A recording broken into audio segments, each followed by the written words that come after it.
नमस्कार। मेरा नाम डॉक्टर कैलाश पचार है। आज अपन बात करेंगे स्नोरिंग, खराटे आने के बारे में। खराटे आजकल डे टू डे लाइफ में बहुत कॉमन होने वाली बीमारी है। खराटे क्या होता है कि जब भी रात को आदमी या औरत सोती है तो उनके नाक से लेकर सांस की नली तक कोई भी ऑब्स्ट्रक्शन होता है, उसकी मांसपेशियों में वाइब्रेशन होता है और उससे खराटे पैदा होते हैं। अब खराटों का पेशेंट को पता कैसे चले?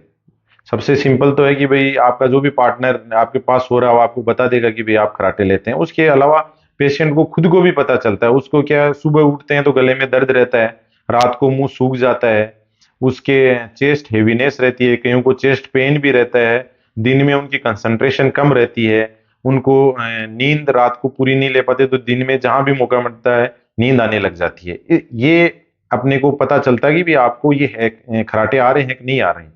अब खराटे क्या लॉन्ग टाइम तक रह जाते हैं तो वो स्लीप एपनिया सिंड्रोम में कन्वर्ट हो जाती हैं। अब स्लीप एपनिया सिंड्रोम क्या है? स्लीप एपनिया सिंड्रोम में क्या होता है, पेशेंट धीरे धीरे खराटे लेता है, फिर एक पोज आता है नो ब्रीदिंग का, वो बीच में सांस नहीं लेता और जैसे ही ऑक्सीजन ब्रेन में कम होगी वो फिर अचानक से ब्रेन उसको अवेक करेगा और लंबे लंबे सांस लेगा। अब इसके कारण क्या क्या हो सकते हैं? पहला कारण है कि भाई नाक से लेकर गले में जहां सांस की नली होती है वहां ऑब्स्ट्रक्शन है। नाक की डिटेडी होना, नाक की एलर्जी होना, नाक में मस्से होना, टोनसिल बड़े होना, लेग्स यूविला लंबी यूविला होती है, लेग्स पेलेट होता है, ये सब कारण होते हैं जिससे अपने को खराटे आते हैं। दूसरा कारण है ओबिसिटी। तीसरा कारण है एल्कोहल का यूज।